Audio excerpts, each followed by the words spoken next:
오늘은 부활절 6째 주일이며 어버이 주일입니다.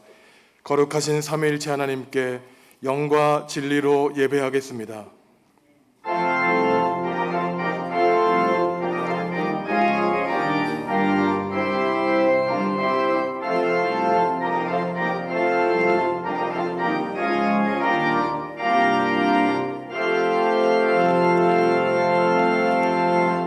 하나님, 어버이 주일을 맞이하여 부모님을 공경하는 마음을 안고 예배합니다. 자녀를 위하여 평생을 바치고 헌신하신 우리의 부모님들에게 은총을 내려주셔서 남은 삶을 더욱 복되고 강건하게 하옵소서. 또한 이 땅에 육신의 부모가 없는 성도들에게는 하나님이 친히 어버이가 되셔서 위로와 사랑을 더하여 주옵소서. 예수님의 이름으로 기원하옵나이다. 아멘. 하늘에 계신 우리 아버지, 아버지의 이름을 거룩하게 하시며 아버지의 나라가 오게 하시며 아버지의 뜻이 하늘에서와 같이 땅에서도 이루어지게 하소서. 오늘 우리에게 일용할 양식을 주시고 우리가 우리에게 잘못한 사람을 용서하여 준 것 같이 우리 죄를 용서하여 주시고 우리를 시험에 빠지지 않게 하시고 악에서 구하소서. 나라와 권능과 영광이 영원히 아버지의 것입니다. 아멘.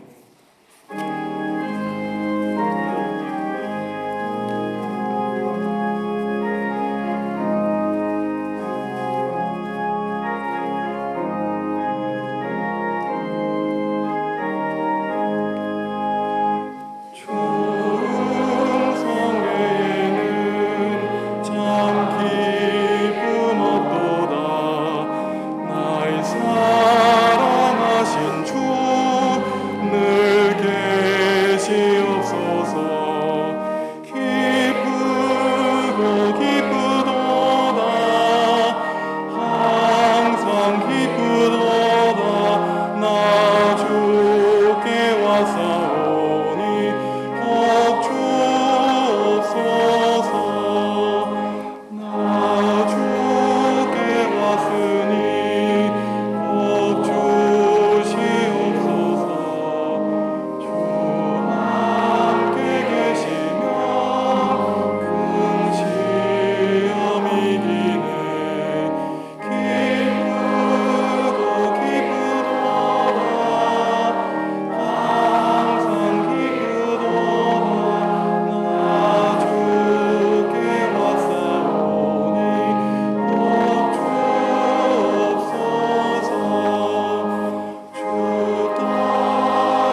하나님이 우리에게 주시는 용서의 말씀입니다. 내가 그들을 내게 범한 그 모든 죄악에서 정하게 하며 그들이 내게 범하며 행한 모든 죄악을 사할 것이라. 아멘. 나는 전능하신 아버지 하나님, 천지의 창조주를 믿습니다. 나는 그의 유일하신 아들, 우리 주 예수 그리스도를 믿습니다. 그는 성령으로 잉태되어 동정녀 마리아에게서 나시고 본디오 빌라도에게 고난을 받아 십자가에 못 박혀 죽으시고 장사된 지 사흘 만에 죽은 자 가운데서 다시 살아나셨으며 하늘에 오르시어 전능하신 아버지 하나님 우편에 앉아 계시다가 거기로부터 살아있는 자와 죽은 자를 심판하러 오십니다. 나는 성령을 믿으며 거룩한 공교회와 성도의 교제와 죄를 용서받는 것과 몸의 부활과 영생을 믿습니다. 아멘. 내 부모를 공경하라.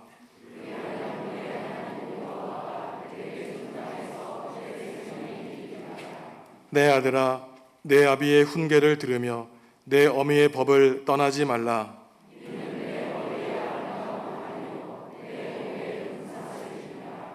너를 낳은 아비에게 청종하고 내 늙은 어미를 경히 여기지 말지니라.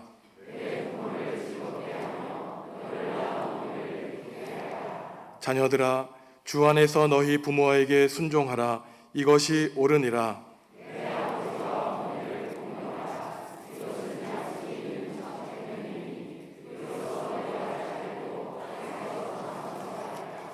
아멘.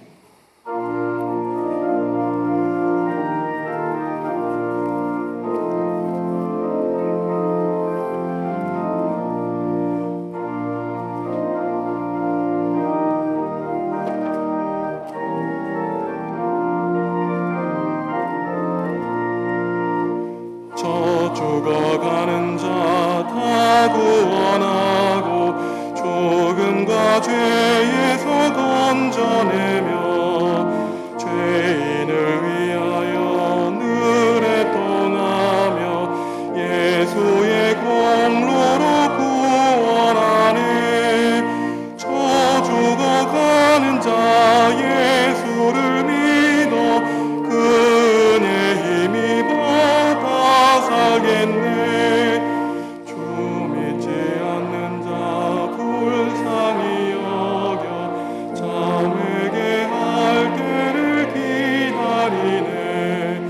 열심을 다하여 인도해 보세. 예수를 믿으면 다 살겠네. 저 죽어가는 자 예수를 믿어 그의 힘입어 다 살겠네. 저 죽어가는 자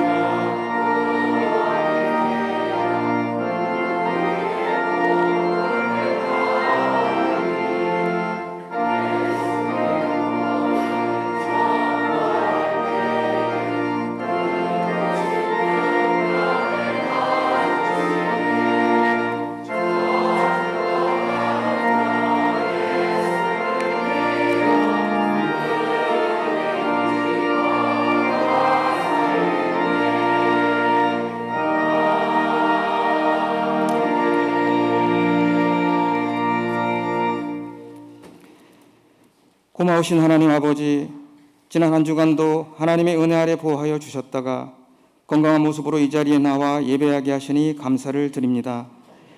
부족한 저희들을 자녀 삼아 주시고 갚을 수 없는 한량한 은혜로 채워주셨기에 이 시간 그저 면목 없으므로 하나님께 찬양을 드리오니 기쁘게 받아 주시옵소서. 시간의 흐름을 타고 푸르른 계절이 성큼 우리에게 다가왔음을 느낍니다.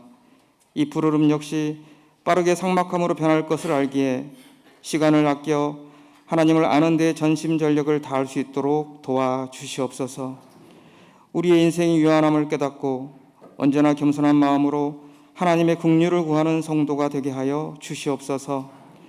오직 예수 그리스도 한 분밖에는 선한 이가 없고 우리는 모두 죄인임을 고백하게 하시고 십자가의 그 사랑만이 우리를 구원할 수 있음을 알게 하여 주시옵소서. 정읍중앙교회를 정읍의 중앙에 세우신 하나님 아버지, 하나님의 은혜로 오늘까지 이곳에서 예배하게 하시고 찬양이 끊이지 않게 하여 주심을 감사합니다. 제법 역사가 깊어진 교회가 되었기에 이제는 조금 더 성숙한 교회로 나아갈 수 있도록 교우들 모두가 노력하고 고민하게 하여 주시옵소서. 세상으로부터 지탄의 대상이 되지 않게 하시고 그리스도의 진리와 자유를 담대히 이웃들에게 외치는 선한 교회로 굳건히 세워 주시옵소서. 믿지 않는 영혼들이 저희 교회를 통하여 한 사람 한 사람 하나님께 나아올 수 있도록 역사하여 주시옵소서. 정읍중앙교회를 이어갈 다음 세대를 위하여 기도하게 하시고 하나님의 일꾼으로 잘 성장할 수 있도록 관심과 사랑으로 최선을 다해 양육하는 교회가 되게 하여 주시옵소서. 그래서 오래도록 이 자리에 정읍중앙교회가 우뚝 서 있게 하시고 죽어가는 영혼들의 구원의 통로로 남게 하여 주시옵소서. 오늘도 예배의 자리에 함께하지 못하는 교우들이 있습니다. 건강의 문제로 혹은 여러 사정으로 인해 함께하지 못하는 그들과 하나님께서 친히 동행하여 주시고 속히 회복시켜 주시옵소서. 오늘도 진리의 말씀으로 우리에게 영의 양식을 공급하는 김선종 목사님께 영육간에 강건하게 하시고 목사님의 가정에 하나님의 평강이 끊이지 않게 도와주시옵소서. 하나님의 성호를 찬양하는 호산나 찬양대의 찬양이 이곳에 울려 퍼질 때에 성령께서 임재하여 주시고 세상에서 지치고 상한 마음이 치유함을 얻게 하여 주시옵소서. 이 시간 드리는 이 예배가 최선을 다해 드리는 예배가 되게 하여 주시고 자신들의 면류관을 주인 되신 하나님께 돌려드리는 겸손의 예배가 되게 하여 주시옵소서. 교회의 머리 되신 예수 그리스도의 이름으로 기도하옵나이다.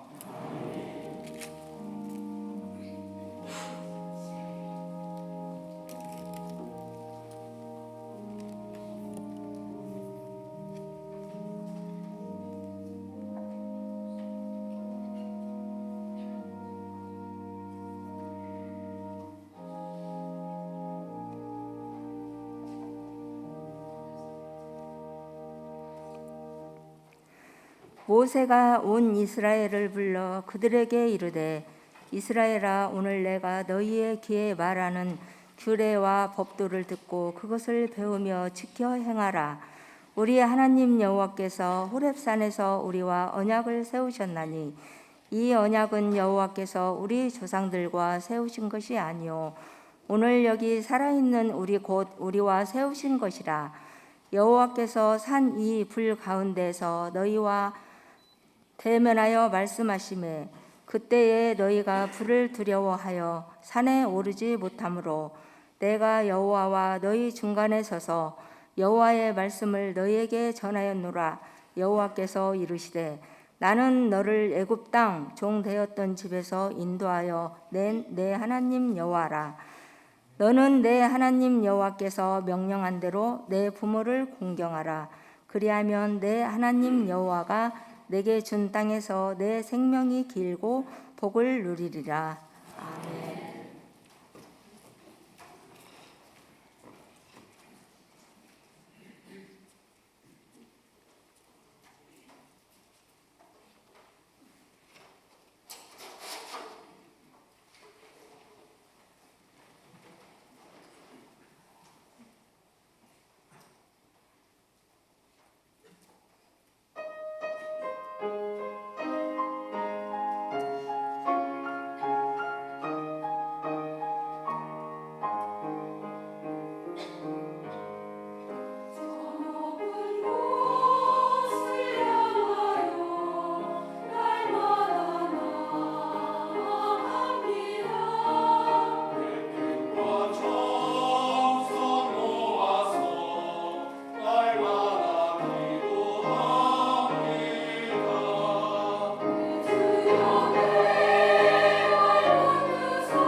태어나면서 가장 먼저 만나는 사람이 부모님이죠. 만 1세에서 만 2세에 해당하는 영아기에 있는 자녀에게 신체 발달, 언어 발달, 인지 발달, 정서 발달, 또한 성격 형성 등 모든 면에서 절대적인 영향을 끼치는 사람이 부모님입니다. 부모님과 의사소통이 잘 되면 영아기에 있는 어린 생명들은 세상은 안전하다고 느끼고 예측하며 살 수 있다고 하는 믿음이 생겨서 자녀가 성장하면서 안정감을 느끼며 자라나지만, 부모가 어린이들에게 일관성 없이 행동하면 영아는 세상에 대한 두려움과 불신이 생겨 불안하게 자라날 수밖에 없습니다. 부모는 살아있는 동안 자녀들을 위해서 모든 것을 해줄 마음이 있지만, 무엇보다 중요한 것은 적절한 부모의 역할을 인식하는 것에서 시작해야 되는 것이죠. 조금 과장되기는 했지만 세계적인 심리학자 프로이트는 어린 시절 영아기에 부모님으로부터 겪은 경험이 그들의 성격 형성에서 가장 중요한 역할을 한다고 주장했고, 그들의 인격과 성격은 청소년기에 거의 완성된다고 주장했습니다. 성인이 되어서 인격과 성격을 변화시킨다는 것은 그야말로 극도의 노력 없이는 참으로 바꾸기 힘든 일인 것이죠. 사람이 긍정적으로 또한 건강하게 성장하기 위해서는 자녀들을 인격적으로 대하는 좋은 부모님을 만나는 것만큼 복은 없습니다. 부모님을 공경하라고 하는 가르침은 인류 보편의 가르침이죠. 성경에서 부모님을 공경하라고 하는 가르침은 대표적으로 십계명에서 언급하는데, 내 부모를 공경하라는 가르침은 5번째 계명입니다. 부모님을 공경하라는 가르침은 1계명에서 4계명에 있는 하나님과 백성 사이의 수직적인 가르침과 5계명에서 10계명에 있는 인간과 인간 사이의 수평적인 가르침 중간에 놓여져 있어서, 부모님은 하나님의 대리인이라는 사실을 우리에게 알려주고, 또한 인간과의 관계에서 가장 근원적이고 기초적인 관계가 부모님과 자녀와의 관계임을 말하고 있습니다. 우리말로 십계명으로 번역된 히브리어 원래 이름은 계명이라는 낱말이 없고 10가지 말씀이라는 뜻이 있습니다. 우리말로 십계명이라고 하면은 왠지 무겁고 지키기 힘든 부담스러운 말씀으로 다가오지만, 사실은 구약 성경에는 십계명이라는 가르침은 없고 10가지 말씀, 가르침이라고 하는 문자적인 그 표현만 나오고 있습니다. 그래서 우리 개신교와 또한 가톨릭과 유대교에서는 이러한 10가지 말씀을 서로 순서를 바꾸어서 지칭을 하고 있습니다. 우리 개신교에서는 첫째 계명은 나 외에는 다른 신들을 내게 두지 말지니라가 첫째 계명이지만, 유대교에서는 이게 계명의 의미라기보다는 첫째 말씀이기 때문에 우리는 십계명의 서론으로 여기는 나는 너를 애굽 땅 종되었던 집에서 인도하여 낸 내 하나님 여호와라가 첫째 계명, 첫째 말씀입니다. 이것은 십계명을 이해하는 데 가장 기초적인 중요한 가르침을 주는데, 계명이라고 하는 것은 우리가 계명을 지키기 때문에 구원받는 것이 아니라 하나님이 이미 우리를 죄와 고난의 땅인 이집트로 대표되는 이 악한 세상에서 구원해 주신 은총과 해방의 하나님이시기 때문에 구원받은 백성은 기쁨과 감사함으로 하나님의 가르침을 지킬 수 있다는 사실을 말하는 것이죠. 부모 공경에 대한 가르침이 인간관계에서 첫 번째 가르침으로 나오고, 또한 말씀드렸다시피 하나님에 대한 계명 바로 다음에 나온다는 것은 이 부모 계명이 하나님에 대한 계명 다음으로 가장 중요한 가르침임을 우리에게 말하고 있습니다. 물론 우리가 육신의 부모님의 몸에서 태어나지만 근본적으로는 또한 하나님의 생명임을 기억하게 하시고, 바로 우리 부모님이야말로 생명의 근원이신 하나님의 생명을 구체적으로 우리에게 전달해 주는 그러한 수단임을 우리에게 알려주시는 것이죠. 또한 인간관계를 다루는 5에서 10계명에서 첫머리에 나오는 것은 모든 인간관계의 첫 으뜸과 처음에 부모님과의 올바른 관계가 주어져야 된다는 사실을 말합니다. 부모님과 자녀와의 관계가 평안하고 올바라야 그 그 자녀들이 세상에 나아가 사람들과 함께 평화로운 관계를 유지하며 살아갈 수 있다는 것이죠. 자식이 부모님의 몸에서 태어나고 품에서 자라나기에 부모와 자녀의 관계는 세상에서 모든 관계의 출발이자 근본이라고 말하고 있습니다. 많은 사람들이 부모를 경외하고 공경하라는 이러한 부모님 경외에 대한 사상을 마치 유치원과 초등학교에 다니는 어린 자녀들에게 효를 가르치는 계명 정도로 이해하지만 십계명은 결코 그렇게 말하지 않습니다. 왜냐하면 5에서 10계명은 무엇입니까? 부모님을 공경하라, 살인하지 마라, 간음하지 마라, 도둑질하지 마라, 법정에서 거짓 증거하지 말라, 이웃의 물건과 아내를 탐하지 말라는 계명으로 보면은 이러한 10계명은 미성년자에게 주어진 계명이 아니라 성년이 된 자녀들에게 주어진 말씀이라는 것이죠. 부모 공경에 대한 계명도 성인들에게 주어진 것으로 이러한 성인이 경제활동을 할 때 노년에 접어들어 더 이상 경제활동을 하지 못하는 부모님을 대상으로 하는 계명임을 우리에게 말해주고 있습니다. 공경에 해당하는 히브리어 카베드는 원래는 무겁게 대한다는 뜻으로 여기에 반대되는 내용이 신명기 27장 16절에 나옵니다. 특별히 신명기 27장은 하나님이 바라시지 않는 일을 할 때 저주를 받게 될 것인데 그것에 대해서 아멘이라고 화답하라고 하고 있죠. 신명기 27장 16절에서는 이렇게 말합니다. 그의 부모를 경홀히 여기는 자는 저주를 받을 것이라 할 것이요 모든 백성은 아멘 할지니라. 부모님을 공경한다는 것은 무겁게 대한다는 것이고 부모님을 가볍게 대한다고 할 때 여기에 해당하는 히브리어는 경홀히 여긴다고 할 때에는 가볍게 여겨서 무시하는 것을 가리키는 것이죠. 특별히 히브리어 카베드 부모님을 공경한다고 할 때에는 그저 사랑으로 마음으로 또한 존경한다고 하는 뜻을 가지고 있는 것만이 아니라 구체적으로 물질로 경제로 부모님을 공양한다고 하는 뜻을 가지고 있습니다. 또한 하나님이 모세를 통해서 부모님을 공경하라고 할 때 특별히 너의 부모를 공경한다고 해서 막연히 일반적인 백성에게 주어진 윤리적이고 도덕적인 가르침이 아니라 개별적인 이스라엘 백성들, 지금 우리 이 자리에 있는 우리 각자에게 주어진 하나님의 말씀임을 우리에게 알려주고 있습니다. 그런데 이러한 부모 경외와 공경에 대한 말씀을 읽을 때마다 사실 조금 이해 안 되는 부분이 있습니다.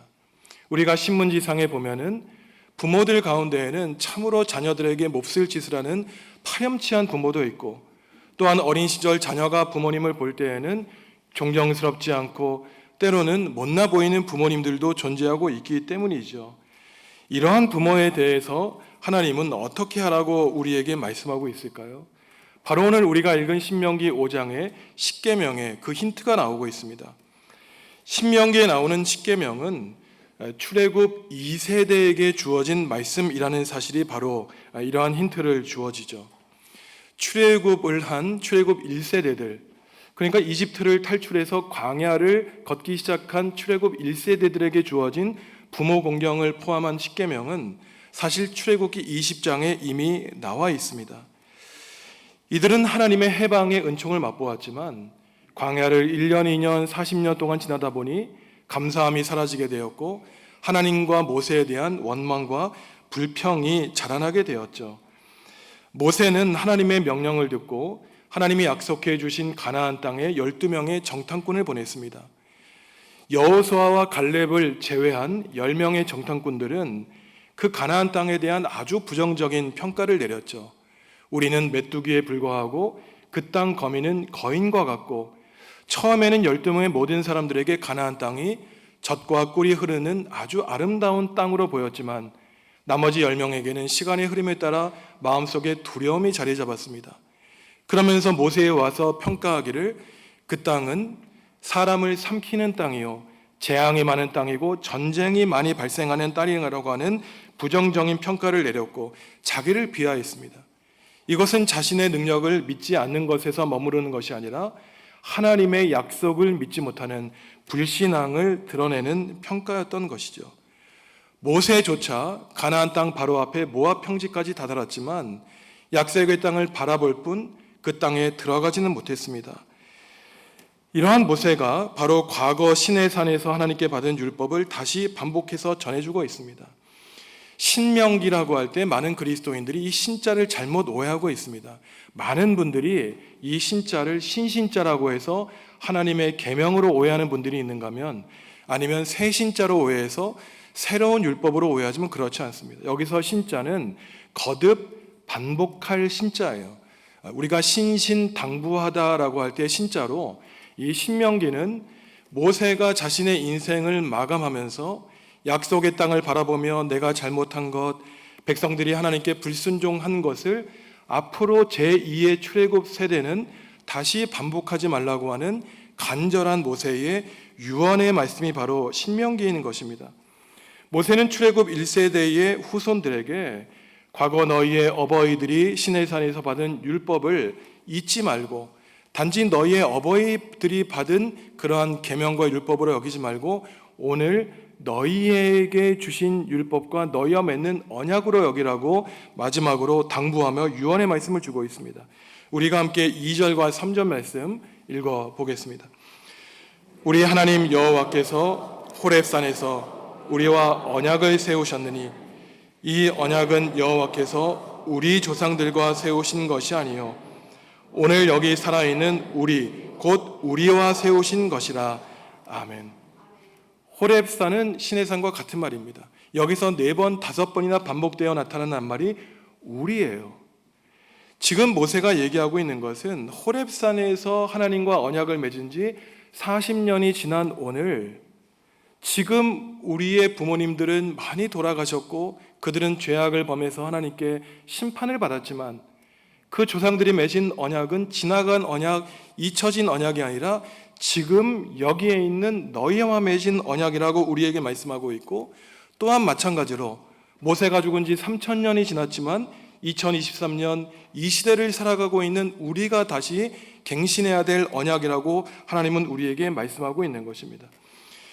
이처럼 신명기의 10계명이 출애굽 2세대에게 주어지고 이들의 부모는 모두 약속의 땅에 들어가지 못한 불신앙의 사람이라는 점에서 모세가 출애굽 2세대들에게 부모를 공경하라고 할 때에 부모에 해당하는 사람들은 어쩌면 하나님께 반역하여 불순종한 부모들, 존경할 것이 없는 비신앙적인 못난 부모로 여겨질 수 있습니다.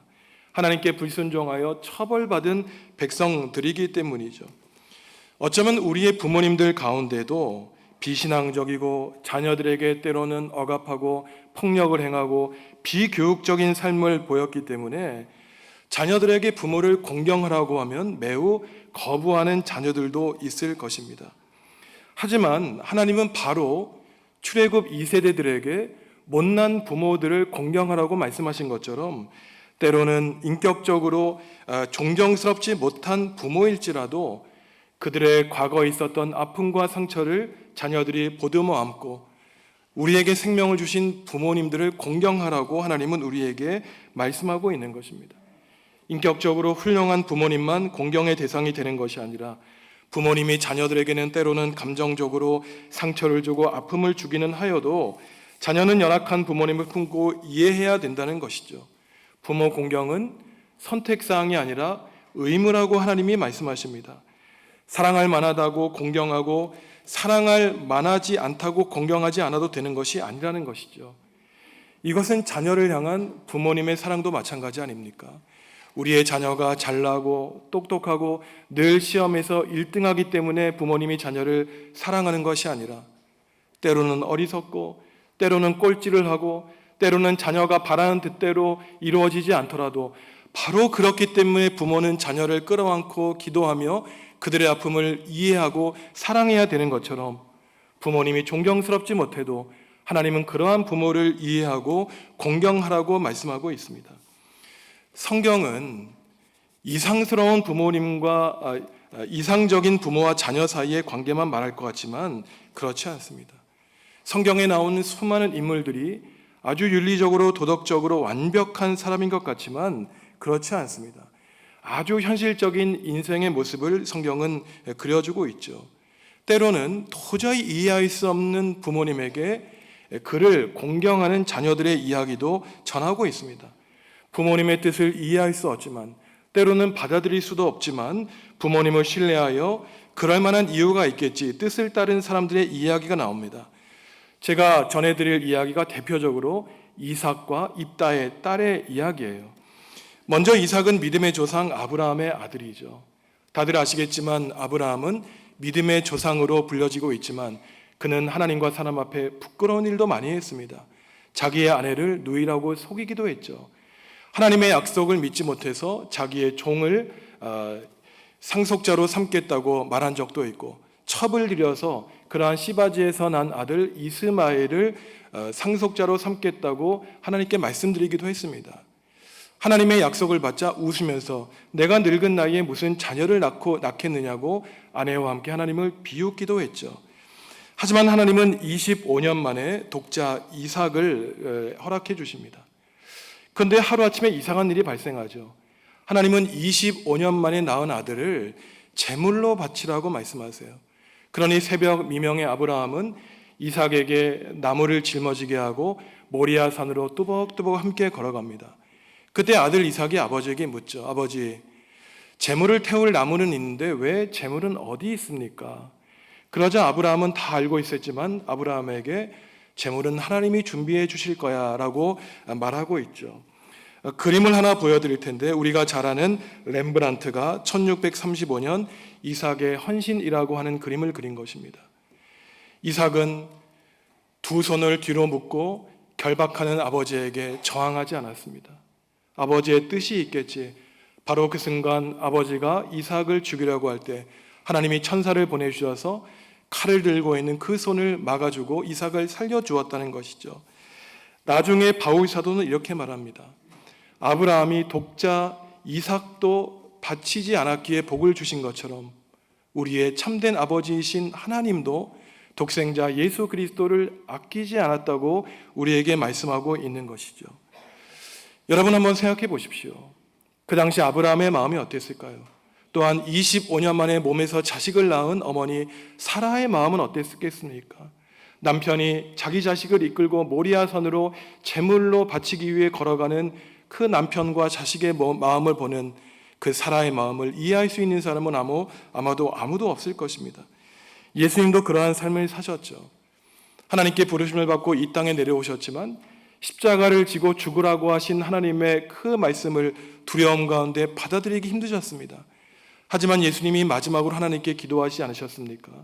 하나님, 제가 아버지의 뜻을 이해할 수 없지만 그 죽음의 잔을 마시라고 말씀하신다면 제가 순종하며 하나님의 말씀을 따르겠습니다 라고 하며 십자가에 달려 돌아가셨죠.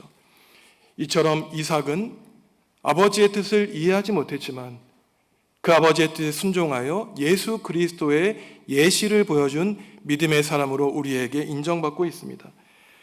아버지의 뜻을 이해하지 못했지만 아버지의 명예를 지켜주는 사람이 있는데 바로 입다의 딸입니다. 입다는 지난주에 말씀을 전해드린 것처럼 주전 12세기 삼손과 같은 사사였습니다. 삼손은 어머니의 이름 없는 기도로 태어났지만 입다의 어머니는 삼손의 어머니와는 조금 달랐습니다. 입다의 어머니는 기생이었어요. 그러니 입다는 기생의 어머니의 몸에서 태어났고 배다른 형제들에게 엄청난 미움과 박해를 받았습니다. 집에서 가출해서 건달들과 함께 어울려 청소년 길을 보낸 사람이 입다였어요. 어머니가 안 계셨고 결핍을 채우기 위해 이 입다는 사람들에게 인정받고 사랑받으려고 하는 그 욕구가 지나친 사람이었습니다. 하지만 하나님은 이러한 입다를 불쌍히 여겨주시고 안몬 백성의 공격을 받을 때 입다를 부르시고 이 입다에게 하나님의 영을 부어주셨습니다. 사사기에 보면은 영을 부어주신다는 것은 하나님의 사람으로 선택해 주시고 이들에게 군사적인 힘을 부어주신다는 뜻을 가지고 있죠. 그런데 입다는 의심이 많은 사람이었습니다. 하나님께 영을 받으면 이미 성공마저도 약속을 받은 것인데 입다는 불필요하게 서원을 했어요. 하나님께 영을 받은 다음에 이렇게 얘기를 합니다. 하나님, 만약에 하나님이 저에게 암몬과의 전쟁에서 승리하게 하시면 전쟁터에서 돌아올 때 저를 맞이하는 사람을 하나님께 제물로 드리겠습니다라고 한 불필요한 서원을 하고 있습니다. 이 입다가 한 서원에는 두 가지 문제가 있죠. 첫째는 하나님의 영을 받았지만 하나님을 믿지 못한 불필요한 서원을 했다는 것입니다. 전도서 5장에서는 분명하게 사람들에게 말씀하시기를 불필요하게 서원을 하고 또한 자신의 목적을 달성하기 위해 서원을 한 다음에 서원을 지키지 못한 다음에 하나님 제가 잊었습니다. 아니면 고의로 서원을 지키지 않는 사람에게는 엄청난 하나님의 진노가 임할 것이라고 경고하고 있습니다. 서원을 하고 약속한 다음에 지키지 못할 바에는 서원하지 말라는 거예요. 왜냐하면 서원이란 게 그러지 않습니까? 하나님 저에게 간절한 문제가 있는데 이것을 들어주시면 제가 저의 재물을 바치겠습니다. 그런데 이루어졌어요. 그러니 목적을 달성한 다음에 자신의 서원을 잊어버린 것입니다. 이 세상 모든 것이 하나님의 것인데 자기가 가지고 있는 건 무엇이 대단하다고 하나님께 바친다고 하나님이 기뻐하시겠습니까? 하나님의 진노를 살 뿐이죠. 둘째 입다의 서원의 문제는 자기를 만나는 영접하는 사람을 바치겠다는 아주 경솔하고 무책임하고 가벼운 서원했다는 것입니다. 전쟁에서 승리한 입다를 맞이한 사람이 누구였죠? 그림에서 보시듯이 바로 입다의 딸이었습니다. 입다의 딸은 아버지가 전쟁터에서 고생하고 승리하고 돌아온 것을 알고 춤추며 속옷치며 아버지를 환영했어요. 아무것도 모르고 있습니다. 아버지가 어떠한 서원을 했는지도 모른 채 아버지를 끌어안고 하나님을 찬양했죠. 하지만 딸은 나중에 아버지가 아버지를 영접한 첫사람이 바로 자신을 제물로 바쳐야 된다는 사실을 깨닫게 되었습니다. 아버지의 불필요하고 경솔한 가벼운 입술의 서원을 하지만 딸은 지켜야만 했죠. 억울했지만 그 딸은 상처 많은 아버지의 마지막 명예를 지키려고 노력을 했습니다. 입다의 딸이 아버지에게 한 가지 부탁을 했죠. 아버지, 제가 아버지의 서원을 들어드리겠습니다. 하지만 2달만 저에게 시간을 주십시오. 친구들과 마지막 인생을 아름답게 장식하고 다시 집에 돌아와 죽음을 당하겠습니다. 이처럼 입다의 딸은 비록 어리석은 아버지를 두었지만 부모님을 공경하는 마음으로 10계명의 5째 계명을 지킨 이름 없지만 삼손의 어머니처럼 그의 행실이 영원토록 기억되고 있는 사람임과 동시에 어리석은 부모의 잘못으로 억울하게 부모의 폭력으로 희생된 자녀, 딸의 이름으로 우리들에게 기억되고 있습니다. 하나님은 10계명 5번째 말씀과 가르침을 통해 부모라는 존재는 당연히 마땅히 자녀들에게 공경을 받아야 된다고 분명히 말씀하고 있습니다. 평생을 자녀를 위해서 희생하고 헌신했으니 마땅히 공경을 받아야 될 존재라는 것이에요. 하지만 하나님은 동시에 부모님의 권리를 말할 뿐만 아니라 자녀에 대한 의무도 말하고 있습니다. 신명기 5장에서는 공경을 받을 권리를 말하고 있다면 그 다음 장 6장에서는 부모가 부모답게 되기 위해서는 자녀에게 반드시 평생 동안 목숨을 다할 때까지 해야 되는 의무에 대해서 분명히 가르치고 있습니다. 부모에게는 권리가 의무가 있다는 것이죠. 우리가 함께 신명기 6장 20절, 21절, 24절 부모의 의무에 대해서 다시 한번 읽어보겠습니다. 후일에 내 아들이 내게 묻기를 우리 하나님 여호와께서 명령하신 증거와 규례와 법도가 무슨 뜻이냐 하거든 너는 내 아들에게 이르기를 우리가 옛적에 애굽에서 바로의 종이 되었더니 여호와께서 권능의 손으로 우리를 애굽에서 인도하여 내셨나니 여호와께서 우리에게 이 모든 규례를 지키라 명령하셨으니 이는 우리가 우리 하나님 여호와를 경외하여 항상 복을 누리게 하기 위하심이며 또 여호와께서 우리를 오늘과 같이 살게 하려 하심이라. 아멘. 자녀들이 와서 부모에게 묻는다는 거예요. 아버지, 어머니, 제가 성경을 읽다 보니까 이 말이 무슨 뜻인지 모르겠는데 이게 무슨 말인가요? 부모님은 평소에 성경을 많이 읽고 기도하여 자녀가 묻는 질문에 대답을 해줘야 된다는 것입니다. 신앙적인 교육을 평소에 해야 된다는 것이에요. 우리가 자녀들에게 여러 사교육을 통해서 좋은 학원에 보내고 최고의 교육을 시키지만 사실 신앙교육은 가장 마지막에 두고 있지 않습니까? 하지만 하나님은 우리에게 분명히 말씀하고 있습니다. 부모는 자녀에게 죽을 때까지 부모예요. 부모가 생명을 마치고 하나님의 품에 돌아갈 때까지도 영원히 자녀들에게는 부모입니다. 부모님이 나이가 들면서 경제적으로 약해지고 또 나이가 들면서 육신이 약해지지만 그래서 자녀를 풍성하게 돕기가 어려워집니다. 하지만 연약한 부모는 그래도 자녀들에게는 그들의 인생의 마지막까지 버팀목이죠. 더 나아가 자녀들에게 부모는 신앙의 선배이자 교사입니다. 자녀들이 힘들고 어려울 때 이겨낼 수 있는 비결이 어디 있을까요? 나의 아버지가, 내 어머니가 내가 방황하고 어려울 때마다 나를 위해 기도하셨던 그 눈물의 기도를 확인한 자녀들은 아버지와 어머니를 기억하며 실패하고 넘어질 때 다시 하나님을 바라보며 이겨낼 수 있는 것이죠. 이처럼 신앙의 선배이자 신앙의 선생님을 부모로 둔 자녀들은 하나님 안에서 바르게 자랄 것이라고 하나님은 분명히 약속해 주십니다. 부모님이 때로는 젊었을 때 실패하든 자녀들에게 비교육적인 모습을 보였든 자녀들은 어버이를 이해할 수 있는 것이죠. 자신들이 성장하여 부모님의 입장에 되어보니 내가 부모님의 입장이었다면 그럴 수 있겠구나. 부모님의 연약함을 이해하고 그들을 사랑하며 존중하며 공경할 수 있는 것입니다. 부모가 어떠한 모습을 가진 부모이든 출애굽 2세대들에게 그들의 출애굽 1세대는 우상을 숭배하고 금송아지를 만들고 하나님을 경배했던 부끄러운 부모들이었지만 하나님은 그럼에도 너희는 너희의 부모를 공경하라고 분명히 말씀해 주셨고 그리하면 하나님이 주신 약속의 땅에서 너희들의 생명이 길고 영원한 복을 누릴 것이라고 하나님은 말씀해 주셨습니다. 부모님과의 관계가 원만하면 그러한 자녀들은 세상에 나아가서도 이웃과 평화의 관계를 유지할 수 있기에 바울 사도는 에베소서 5장 2절에서 약속이 있는 복 있는 첫 계명으로 부모 공경의 예를 들고 있는 것이죠. 오늘은 어버이 주일입니다. 부모님이 계시기에 우리가 지금 이 자리에 존재하고 있죠. 부모님이 어떠한 분이셨든 상관없이 부모님은 우리의 부모님입니다. 우리는 오늘 어버이 주일을 보내면서 연로하신 부모님, 젊은 시절 여러 고통과 상처가 있었던 부모님의 그 삶을 생각해 보며 부모님을 위해 기도해야 되겠죠. 부모님이 돌아가신 성도님들은 살아생전 부모님께 받은 은혜를 기억하며 다시 부모님께 감사해야 될 것입니다.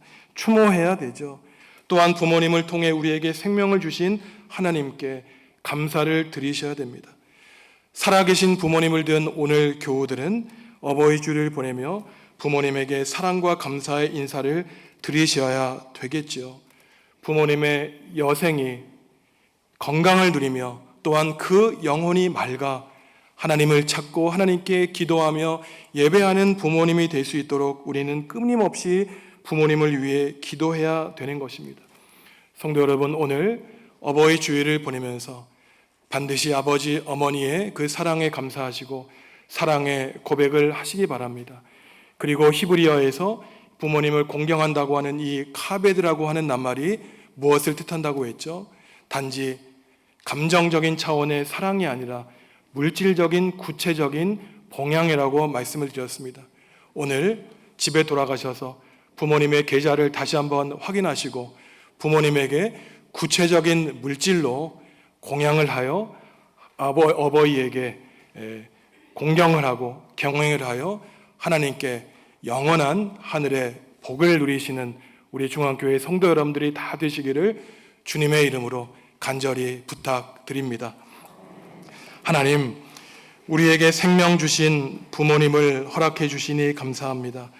노년을 보내며 몸과 마음의 연약함 가운데 있는 부모님의 건강을 지켜주시고 홀로 외로운 시간을 보내고 있는 부모님의 마음을 성령님이 돌보아 주시옵소서. 병원에서 요양원에서 지내고 있는 우리 어르신 성도들이 있습니다. 성령님 함께하여 주시고 그들의 마음을 위로하여 주시옵소서. 부모님을 공경하고 경외하며 살기로 다시금 다짐하오니 자녀들의 마음에 공경하고 사랑하며 존경하는 마음을 부어 주시옵소서. 그리하여 주님이 베풀어 주시는 영원한 참된 복을 마음껏 누리게 하여 주옵소서. 예수님의 이름으로 기도합니다. 아멘.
성도 여러분, 주님이 우리에게 물으십니다. 내가 누구를 보낼까? 누가 우리를 대신하여 갈 것인가?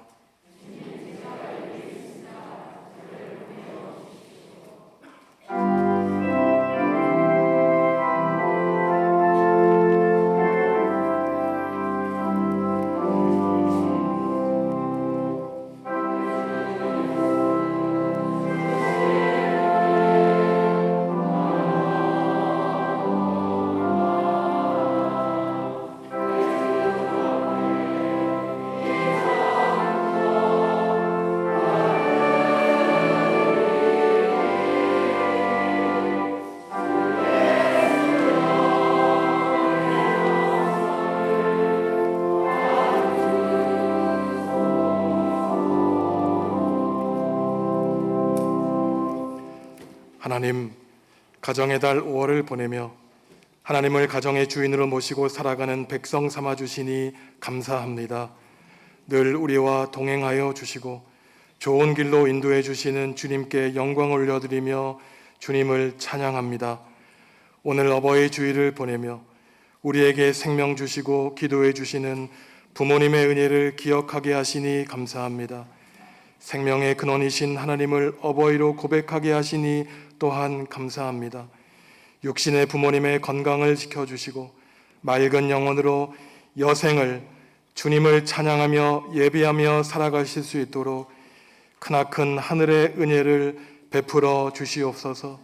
그리하여 자녀들을 위해 기도하는 사명을 잘 감당하게 하여 주옵소서. 코로나 시대를 보내며 어두운 시대를 살아가며 무엇을 바라보고 어디를 향해 어떠한 삶을 살아야 하는지 우리에게 말씀으로 깨달음을 주시기를 원합니다. 허탄한 곳에 뜻을 두지 아니하고 하나님의 뜻을 바르게 분별하고 주님의 뜻에 순종하는 삶을 살아 하나님이 주시는 복을 누리며 살아가게 하여 주시기를 기도합니다. 외롭고 고독한 인생에서 우리와 함께 계시는 하나님을 마음에 모시고 살아가게 하시며 기도와 말씀의 삶을 통하여 무디어진 우리의 영혼을 갈고 닦아 날선 하나님의 말씀으로 우리의 심장과 심부를 쪼개주시는 하나님의 말씀으로 이 힘든 세상을 이기며 살아가게 하여 주옵소서. 전선호의 어린이 대회를 은혜 가운데 마치게 하시니 감사합니다. 우리 자녀들이 더욱 말씀과 기도 가운데 하나님을 만나고 인생의 꿈과 비전을 믿음 안에서 발견하게 하여 주옵소서. 조기만 장로님, 조성욱 집사님 가정에서 사랑하는 마음으로 교우들에게 식사를 제공하는 섬김의 마음을 주시니 감사합니다. 식탁의 교제를 나누며 우리가 주님 앞에 한 형제 자매임을 고백하는 은혜의 시간 되게 하시고 식사를 대접하는 가정이나 대접받는 모든 가정에 주님의 한없는 복과 은혜를 베풀어 주시옵소서. 주님께 거룩한 예물 드립니다. 어리석은 입다처럼 자신의 뜻을 이루기 위하여 불필요하게 경솔하게 서원하며 살지는 않았는지 되돌아봅니다. 그저 매일매일 하나님의 뜻에 순종하여 살겠다는 서원을 이루어 결국 주님께 칭찬받는 주님의 종이 되게 하여 주옵소서. 영생과 부활의 면류관을 모든 성도들에게 씌워 주시옵소서. 예수님의 이름으로 기도합니다. 아멘.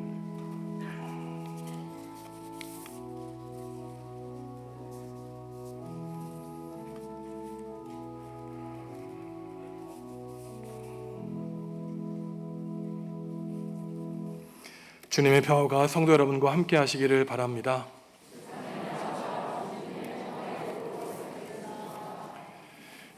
오늘 우리 교회에 새로 오신 가족들이 계십니다.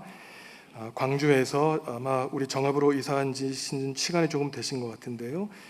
유공자 집사님, 이경자 권사님의 인도로 오셨고 또한 김금옥 성도님, 김형철 성도님 오늘 우리 좋은 교회 처음으로 나오셨습니다.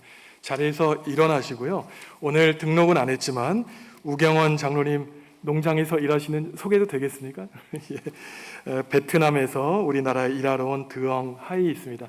제가 대신방 때 만났는데 우리 새 가족들 축복하며 노래하며 제가 기도하겠습니다. 함께 환영의 노래 부르겠습니다.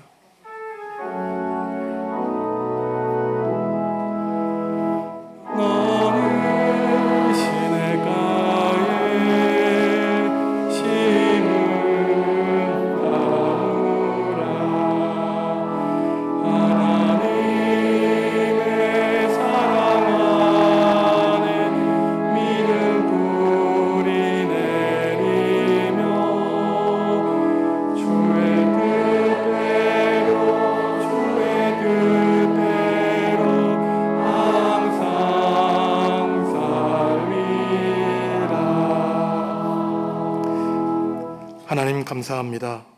광주 성안교회에서 하나님에 대한 신앙생활을 잘 영위하시다가 정읍으로 이사 오셔서 우리 좋은교회 정읍중앙교회 한 식구로 유공자 집사님을 보내주시니 참으로 감사를 드립니다. 또한 김금옥 어머니와 김영철 아드님을 우리 교회에서 함께 믿음의 순례의 길을 걷게 하시니 참으로 감사를 드립니다. 하나님, 사람의 힘으로는 이 험한 세상을 살아가기 어렵습니다. 하지만 우리의 손을 붙들어 주시는 주님만 믿고 의지하면 우리는 어떠한 고난에 처할지라도 오직 우리와 함께 하시는 임마누엘의 하나님을 믿고 승리할 수 있습니다. 하나님, 유공자 집사님과 김금옥, 김영철 성도님, 또한 베트남에서 우리나라에 일하고 온 두온과 하이 청년에게 영원토록 하늘의 은혜를 베풀어 주시옵소서. 이들의 남은 삶이 하나님의 보호하심과 은혜 가운데 거하게 하시고 이들의 믿음이 자라나 예수 그리스도의 표대를 향하여 한 걸음 한 걸음 은혜의 순례길을 걷게 하여 주옵소서. 예수님의 이름으로 축복하며 기도하옵나이다. 아멘. 큰 소리로, 큰 박수로 우리 환영하겠습니다. 예, 자리에 앉으시죠. 예. 저를 만나고 가시겠습니다. 오늘은 어버이 주일입니다. 70세 이상 교우님들은 교회에서 준비한 선물을 한 분도 빠지지 않고 받아가시기 바랍니다. 예배 후에 공동 식사가 있습니다. 조기만 장로님, 조성욱 집사님 가정에서 준비해 주셨습니다. 제가 2번 광고를 조금 설명해 드릴 필요가 있어 잠깐 설명해 드리겠습니다. 2주 전에 지난번 4월 당회의 결의사항을 안내해 드렸는데 이건 제가 발의한 내용이었습니다. 지난번 선거를 항존지 선거를 은혜 중에 마쳤는데 성도님들의 조금 의견들이 있었습니다. 아무래도 후보 없이 선거를 진행하다 보니까 모든 서리 집사님들을 이제 종이에 써서 동그라미를 하다 보니까 뽑히는 분들이 좀 생각보다 적었습니다. 문제가 종이를 보니까 우리 교회 등록만 돼 계시고 예를 들어서 10년 동안 한 번도 안 나오신 분들도 이름을 우리가 뺄 수가 없습니다. 왜냐하면 다른 교회 등록을 하셔도 이명 신청을 안 하시면 우리가 제외할 수 없기 때문에 그래서 이제 제가 제안을 하기를 만약에 우리가 항존직을 적극적으로 후보를 만든다면 60%는 말도 안 되죠. 1년에 52주니까 90%만 나와도 대여섯 번을 예배에 빠지는 건데 어떻게 항존직이 그렇게 빠질 수 있겠습니까? 그래서 이것은 적극적인 규정이 아니라 다음번 선거 때는 많은 분들을 항존직분자로 뽑기 위해서 가능한 한 후보를 추리는 차원에서 거의 교회 못 나오시는 분들은 60% 미만은 제외하는 것으로 정했으니까 주위 분들에게 알려주시기 바랍니다. 유치부와 찬양대를 위해서 헌신할 교사와 찬양대원을 모집합니다. 기도해 주시고 하나님 나라와 교회를 위해서 헌신해 주시기 바랍니다. 교육관 1층에서 우리 교우들이 많이 사진을 찍으셨습니다. 그 사진 파일을 우리 교역자들에게 문자로 보내주시면 인쇄해서 한 달 동안 게시한 다음에 나누어 드리도록 하겠습니다. 어제 전선호회 어린이 대회가 우리 교회에서 열렸는데 참석한 9명의 모든 어린이들이 상을 받았습니다. 우리 중학교의 모든 어린이들이 말씀과 기도 가운데 든든하게 성장할 수 있도록 기도해 주시기 바랍니다.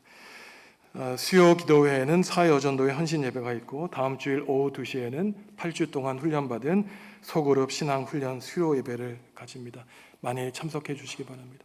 날씨가 많이 무더워졌죠. 그리고 우리 교우들 가운데에도 여전히 코로나 바이러스에 감염되는 분들이 있습니다. 건강 조심하시고 하나님께 영광 돌려드리는 일주일 동안 삶을 사시다가 다음 주에 다시 반가운 얼굴로 만나시겠습니다. 일어나셔서 주님께 찬양하겠습니다.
사랑하는 성도 여러분, 우리를 낳아주시고 길러주신 부모님의 은혜에 감사하며 사시기 바랍니다. 부모님을 공경하며 경외하시기 바랍니다.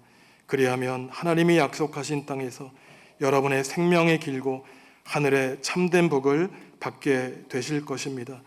이제는 예수 그리스도의 은혜와 하나님의 사랑과 성령님의 사귐이 부모님의 은혜에 감사하고 공경하여 자녀에게 신앙을 전수하는 믿음의 자녀, 믿음의 부모가 되기로 다짐하는 성도들에게 이제부터 영원까지 함께 하시기를 간절히 축원하옵나이다.